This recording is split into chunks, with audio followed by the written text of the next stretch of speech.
Hello everyone. Today's lecture is on voice, and in IELTS writing and speaking sections, voice plays a crucial role in demonstrating candidates' proficiency and confidence. If you have a clear, well structured, and appropriate voice, that will enhance the effectiveness of your responses, and that will make them more impactful, and that will increase the chances of achieving a higher score. So আজকে আমাদের IELTS এর ক্ষেত্রে আমরা ভয়েসকে কিভাবে ব্যবহার করতে পারি সেই জিনিসটাকেই ব্যবহার করব, এবং আমাদের আইএলটিএস এর জন্য ভয়েসের যে জিনিসগুলো দরকার আছে, যে পার্ট গুলো দরকার আছে, সেগুলোই আমরা জাস্ট শিখে ফেলবো। So first of all, voice কি ভাই? ভয়েস হচ্ছে খুবই সহজ জিনিস, যে আমরা ছোটবেলায় কি বলতাম, যে সাবজেক্টকে আমাদের অবজেক্ট বানায় দিতে হবে এবং অবজেক্টকে আমাদের সাবজেক্ট বানিয়ে দিতে হবে, তাহলে আমাদের ভয়েস হয়ে যাবে। বাট আমাদের অ্যাকচুয়াল ভয়েসের কাজ কি? ভয়েসের কাজ হচ্ছে সাবজেক্টের সাথে যে অ্যাকশন বা যে ভার্বটা আছে সেটার সম্পর্কটাকে ডিফাইন করা। ওকে? অ্যাক্টিভ ভয়েসে সাবজেক্ট পারফর্ম করে অ্যাকশনটা, রাইট? আর প্যাসিভ ভয়েসে কি করে? সাবজেক্টের উপরে কাজটা পারফর্ম করা হয়। এইভাবে দেওয়া হচ্ছে। সাবজেক্টের উপরে কাজটা পারফর্ম করা হচ্ছে মানে কি? যে অ্যাক্টিভ ভয়েসের অবজেক্ট, তার উপরেই তো কাজটা হচ্ছে, তাই না? আর এই অবজেক্টেই কি হয়ে যায়? প্যাসিভ ভয়েসে আমাদের সাবজেক্ট হয়ে যায়। ওকে? সো আমাদের যে সাবজেক্ট আছে প্যাসিভ ভয়েসে, তার উপরে কাজটা করা হচ্ছে। ওকে? এবং যখন আমরা অ্যাক্টিভ ভয়েস থেকে প্যাসিভ ভয়েসে চেঞ্জ করব, তখন একটা জিনিস মাথায় রাখতে হবে আমাদের, যে আমরা যেন নিউট্রাল পার্সপেক্টিভ থেকে চিন্তা করতে পারি। নিউট্রাল পার্সপেক্টিভ থেকে লেখার চেষ্টা করতে পারি। আমাদের ছোটবেলায় শেখানো হইতো যে সাবজেক্টকে আমাদের বানাইতে হবে কি? Object, right? সাবজেক্টকে অবজেক্ট বানায় দিলে হয়ে যাবে, আর হচ্ছে বাই এর সংযুক্তি করতে হবে এবং ভার্ব এর past participle করতে হবে। এই ৩ টা জিনিসই তো আমাদের শেখানো হইতো। এখানেও আছে, বাট আমরা ভালোভাবে শিখব যে অ্যাকচুয়ালি এটা কিভাবে কাজ করতেছে, কয়টা স্টেপ করতে হয়, কিভাবে করতে হয়। সো অ্যাক্টিভ থেকে প্যাসিভ ভয়েসে চেঞ্জ করার জন্য আমরা 3 স্টেপ রুল ইউস করি। Okay? The first step is the X rule. তারপরে হচ্ছে দ্যা অক্সিলারি ভার্ব, এবং তারপরে হচ্ছে বাইস্ট্যান্ডার।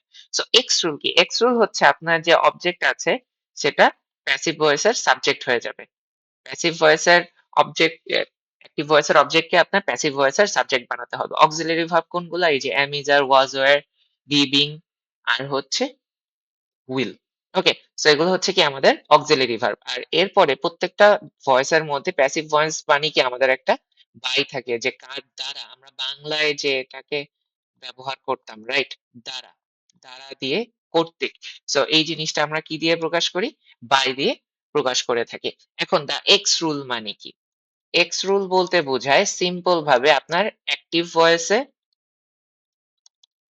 যে সাবজেক্ট থাকে, ওকে? অ্যাক্টিভ ভয়েসের যে সাবজেক্ট থাকে তাকে আমরা প্যাসিভ ভয়েসের সাব অবজেক্ট বানায় দিব।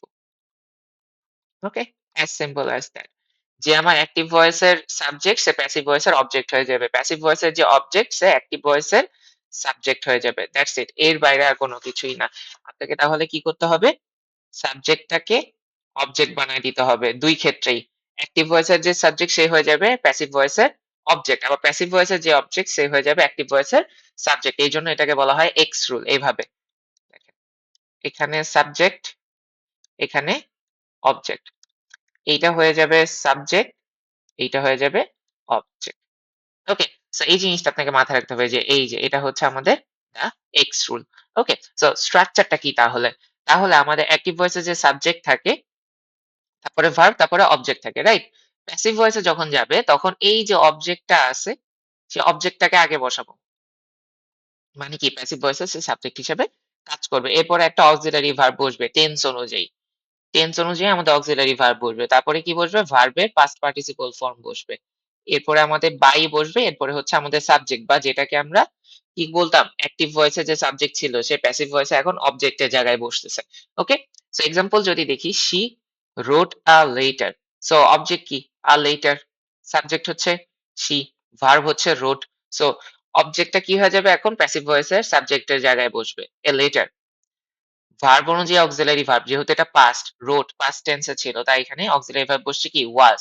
এ লেটার সিঙ্গেল, তাই ওয়াজ। রিটেন ভার্বের পাস্ট পার্টিসিপল ফর্ম, এবং এরপরে কি? বাই, হার, মেন সাবজেক্টের যে কি ছিল? অ্যাক্টিভ ভয়েসে যে সাবজেক্ট ছিল। এই জিনিসগুলা মাথায় রাখবেন, যে আই থাকলে হয়ে যায় কি? মি। হি থাকলে হিজ। ওকে? তারপরে she থাকলে হয়ে যাবে হার। ওকে? we থাকলে হয়ে যাবে কি? us। ওকে? সো এই জিনিসগুলো আমাদেরকে একটু পরিবর্তন করে দিতে হয়। সেই জিনিসটা আমরা একটু মাথায় রাখবো। এরপরে থাকে আমাদের auxiliary verb। যে auxiliary verb টাকে আমরা কিভাবে করব? আমরা মাত্রই বলে আসছি যে auxiliary verb কি? সেগুলো আমাদের be verb এর মতো করে থাকে। am, is, are, was, were, be, being আর সাথে কি আছে? will। ওকে? ফিউচার এর জন্য will। সো আমাদের এই auxiliary verb টা কোথায় বসে? আমাদের যে মেইন যে প্যাসিভ সেন্টেন্স টা আমরা লিখতেছি, প্যাসিভ সেন্টেন্স এ অবজেক্ট মানে কি? প্যাসিভ সেন্টেন্স এর যে সাবজেক্ট, মেইন সাবজেক্ট এর যে অবজেক্ট, মেইন সেন্টেন্স এর যে অবজেক্ট সেটাকে আমরা প্যাসিভ সেন্টেন্স এর সাবজেক্ট হিসেবে লিখি। তারপরে আমরা ডিরেক্ট be verb টাকে বসায় দেই বা auxiliary verb টাকে বসায় দেওয়ার চেষ্টা করি। এখন সবসময় মাথায় রাখতে হবে কি আমাদের ভার্ব এর past participle ফর্ম টাকে লিখতে হবে। অবশ্যই past participle ফর্ম ছাড়া প্যাসিভ সেন্টেন্স হয় না। প্যাসিভ সেন্টেন্স মানেই হচ্ছে past participle ফর্ম সবসময়। আপনি যখনই লিখেন না কেন প্যাসিভ সেন্টেন্স লিখতে হলে আপনাকে ভার্বের past participle ফর্মটাই লিখতে হবে। একটিরটা দেখি they are auxiliary verb building a house. A house singular তাই না? আ হাউস ইজ দেখেন আর ইজ হয়ে গেল। কারণ কি আমার এখানে চেঞ্জ করতে হবে কি অক্সিলারি ভার্বটা আসবে হচ্ছে অবজেক্টের নাম্বারের উপরে। সো অবজেক্টটা কি ছিল? আ হাউস। আ হাউস এখানে কয়টা? একটা সিঙ্গুলার। তাই এখানে ইজ বসছে। আর আইএনজি এর জন্য এখানে বিইং এড করতে হয়। ওকে একটু পরে আমরা এটা আসবো যে বিইং কেন এড হইলো। আর হচ্ছে বিল্ড। বিল্ড কি ভার্বের পাস্ট পার্টিসিপল ফর্ম। এরপরে যদি আসি বাই স্ট্যান্ডার্ড মানে কি বাই জিনিসটার যুক্ত হওয়া। বাই কোথায় যুক্ত করব? বাইটাকে আমাদেরকে যুক্ত করতে হবে সাবজেক্টের আগে। তার মানে কি প্যাসিভ ভয়েসে যে অবজেক্ট হিসেবে কাজ করতেছে তার আগে আমরা বাই যুক্ত করব। তার মানে কি দেখেন আমাদের the cake was baked by Sarah. ওকে এখানে দেখেন the cake এটা কি আমাদের অ্যাক্টিভ সেন্টেন্সের কি object Sarah baked a cake এটা ছিল আমাদের অ্যাক্টিভ সেন্টেন্স ঠিক আছে সো অ্যাক্টিভ সেন্টেন্সের অবজেক্ট কেক পাস্টে আছে তাই বসলো কি was রাইট তারপরে কি ভার্বের পাস্ট পার্টিসিপল ফর্ম এটাই তো ভার্বের পাস্ট পার্টিসিপল ফর্ম বেকড তারপরে হচ্ছে বাই এড করে দিছি সারার আগে বাই কার আগে এড হয় অ্যাক্টিভ ভয়েসে যে সাবজেক্ট থাকে তার আগে বাই বসে তার মানে প্যাসিভ ভয়েসে যে অবজেক্ট থাকে তার আগে সবসময় বাই বসে এখন একটা জিনিস মাথায় রাখতে হবে যে এজেন্ট এজেন্ট মানে যে কাজটা করতেছে বা যে সাবজেক্ট ওকে সে যদি দুইটা কাজ হয় দুইটা জিনিস হয় একদম known okay the patient was treated by the doctor এখন একটা পেশেন্টকে তো একটা ডক্টরই ট্রিট করবে সো এই ক্ষেত্রে আপনি বাই দ্য ডক্টর না লিখলেও বোঝা যায় কে পেইন করতেছে অথবা যদি ইররেলেভেন্ট হয় মানে কি যার কোনো জানা নাই বা অপরিচিত বা অপ্রয়োজনীয় সেই ক্ষেত্রে আপনি কি করতে পারে এজেন্টটাকে বাদ দিতে পারেন মানে কি বাইটাকে বাদ দিয়ে দিতে পারেন দেখেন এখানে দ্য কেক ওয়াজ বেকড আমরা অলরেডি জানি যে সারা এই কেকটা বানিয়েছে তাই আমরা এখানে বাই সারা এই জিনিসটা অ্যাড করি নাই ওকে কেন ওই যে known known figure and irrelevant figure থাকলে আমরা এজেন্টকে বাদ দিতে পারি মানে কি সাবজেক্টটাকেই বাদ দিয়ে দিতে পারি এখন আমরা টেন্স অনুযায়ী প্যাসিভ ভয়েস কিভাবে করতে হয় সেই জিনিসটা দেখব। সিম্পল টেন্স এর ক্ষেত্রে সিম্পল টেন্স কয়টা আছে? প্রেজেন্ট সিম্পল, পাস্ট সিম্পল এবং ফিউচার সিম্পল। ৩ টা জিনিসের ক্ষেত্রে আমাদের স্ট্রাকচার সেম। আমাদের কি করতে হবে? অ্যাক্টিভ ভয়েস এর যে অবজেক্ট আছে সে শুরুতে বসবে। তারপরে অক্সিলারি ভার্ব বসবে কি অনুযায়ী? আমাদের টেন্স অনুযায়ী। am is are প্রেজেন্ট এর জন্য, was are পাস্ট এর জন্য, will be হচ্ছে ফিউচার এর জন্য। ভার্ব এর তো পাস্ট পার্টিসিপল ফর্ম বসবেই এটা তো জানা জিনিস। তারপরে বসবে কি? by এরপরে বসবে অ্যাক্টিভ ভয়েসের যে সাবজেক্ট আছে সে। ওকে। সো প্রেজেন্ট সিম্পলে she writes a book. she subject writes verb a book object. So a book আগে চলে আসবে a book দেখেন writes প্রেজেন্টে আছে তাই আমাদের ভার্বে এখানে বসবে কি is কারণ কি a book সিঙ্গেল is ভার্বের past participle form written by her C হয়ে গেল কি হার ওকে সো আবার pass simple he cleaned the room দেখেন ভার্বের পরিবর্তন হয়েছে হি ক্লিনড দ্য রুম কি আমার অবজেক্ট দ্য রুম তাহলে শুরুতে বসবে the room singular right the room single room cleaned পাস্টের কথা বলতেছে। তার মানে কি পাস্ট হইলে ওয়াজ অথবা ওয়্যার বসে, যেহেতু সিঙ্গুলার তাই আমরা এখানে ওয়াজ বসাবো। ওয়াজ। ভার্বের পাস্ট পার্টিসিপল ফর্ম কি? Cleaned, cleaned, cleaned. তাই ক্লিনডই আছে। আর হচ্ছে বাই হিম। সাবজেক্ট এখানে কি হয়ে গেছে? অবজেক্ট হয়ে গেছে প্যাসিভের। ওকে? নেক্সট যেটা থাকে সেটা হচ্ছে ফিউচার সিম্পল। ফিউচার সিম্পলে কি আছে? They will complete the project. The project singular আর এখানে দে প্লুরাল। আমাদেরকে এখানে মাথায় রাখতে হবে সিঙ্গুলার প্লুরাল যাই থাকুক আমাদের ফিউচারে কি হয়? আমরা উইল ব্যবহার করি। The project. The project will be just এখানে একটা বি এড করছি। এই জিনিসটা মাথায় রাখবেন যে ফিউচারের ক্ষেত্রে বি এড হয় সবসময় প্যাসিভে। উইল বি কমপ্লিটেড ভার্বের past participle form by them. Okay? So প্রেজেন্টের ক্ষেত্রে কি, কি আছে auxiliary verb? Be, am, is, are. পাস্টের ক্ষেত্রে ওয়াজ এবং ওয়্যার। ফিউচারের ক্ষেত্রে শুধুমাত্র উইল বি। ওকে? সিম্পল টেন্সের ক্ষেত্রে ডান। এখন প্যাসিভ ভয়েসে কন্টিনিউয়াস টেন্স। একদম সিম্পল। এই বিইং টাকে মাথায় রাখবেন। বিইং টা এখানে সবথেকে গুরুত্বপূর্ণ। ওকে? সো আমাদের স্ট্রাকচারটা কি? প্রথমে অবজেক্ট। কিসের অবজেক্ট? অ্যাক্টিভ ভয়েসের যে অবজেক্ট আছে। তারপরে হচ্ছে auxiliary verb. Am, is, are, was, were, will be. যাই আছে। আর হচ্ছে এর সাথে বিইং এড করব কখন? যখন ভার্বের সাথে আইএনজি থাকবে। ভার্বের সাথে আইএনজি থাকলেই সবসময় কি করতে হবে? আগে বিইং বসাইতে হবে, তারপরে ভার্বের পাস্ট পার্টিসিপল ফর্ম বসাতে হবে। কারণ কি? ভার্বের পাস্ট পার্টিসিপল এ তো কোনো আইএনজি যোগ করা যায় না। ধরেন ক্লিনড। আপনি কি কখনো ক্লিনডিং লিখতে পারবেন? কখনোই লিখতে পারবেন না। কিন্তু আমাদের তো কন্টিনিউয়াস আছে। এই ঝামেলাটা যেন না হয় এইজন্য এড করা হয় কি? Being cleaned. যখনই এরকম হয় কন্টিনিউয়াস থাকলে আমাদেরকে কি এড করতে হয়? বিইং এড করতে হয়। ওকে? বিইং তারপরে আমাদের ভার্বের পাস্ট পার্টিসিপল ফর্ম। তার মানে আমাদের স্ট্রাকচার কি হচ্ছে? অবজেক্ট প্লাস অক্সিলারি ভার্ব তারপরে বিইং তারপরে ভার্বের পাস্ট পার্টিসিপল ফর্ম তারপরে subject. She is reading a novel. A novel singular. A novel is auxiliary verb. ING আছে তাই আমরা বসিয়েছি কি? বিইং। ভার্বের past participle form read by her. Past continuous যদি দেখি পাস্ট কন্টিনিউয়াসে কি? ওয়াজ।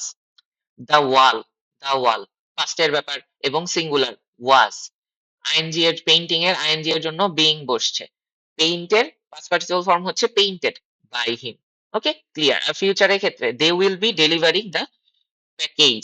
The package singular will be ING এর জন্য বিইং বসছে ডেলিভার ভার্বের পাস্ট পার্টিসিপল ফর্ম কি? Delivered by them. Okay? Continuous এর জন্য ডান।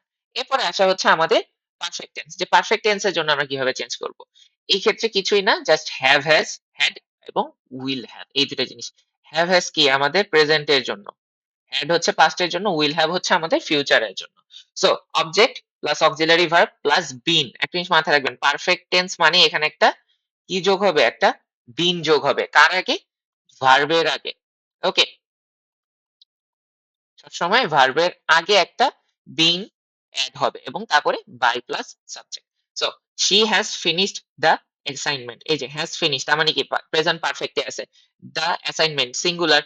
দ্য অ্যাসাইনমেন্ট হ্যাজ তারপরে কি এড করতে হবে? বিন ভার্বের past participle form V3 by her. He had past participle past perfect completed the task. The task the task পাস্টের জন্য হ্যাড বিন কারণ কি বিন তো আমাদের এড করতে হবে ভার্বের আগে। ভার্বের past participle form by him. ফিউচারের ক্ষেত্রে উইল হ্যাভ বিন। এখানে উইল হ্যাভ আছে জাস্ট বসাতে হবে কি? Will have been. The contract will have been signed ভার্বের past participle form by them. শেষ। সো প্রেজেন্ট এর জন্য কি? হ্যাভ অথবা হ্যাজ এটা কি? সিঙ্গুলার এটা হচ্ছে প্লুরাল।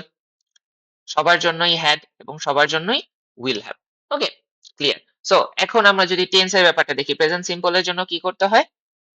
এক্সাম্পল দেখি she writes a letter writes simple tense letters letters কি এখানে প্লুরাল তার মানে কি এখানে অক্সিলারি ভার্ব বসবে কি আর letters are ভার্বের past participle form written by her clear past simple she cleaned the room singular the room was past এর জন্য was clean ভার্বের past participle form by him okay future simple they will complete the work the work will be completed by them okay present continuous she is reading a book singular right a book is ing এর জন্য being read এর past participle form read by her past continuous he was fixing the car singular এর জন্য was being fixing ing এর জন্য being বসছে being fixed by him.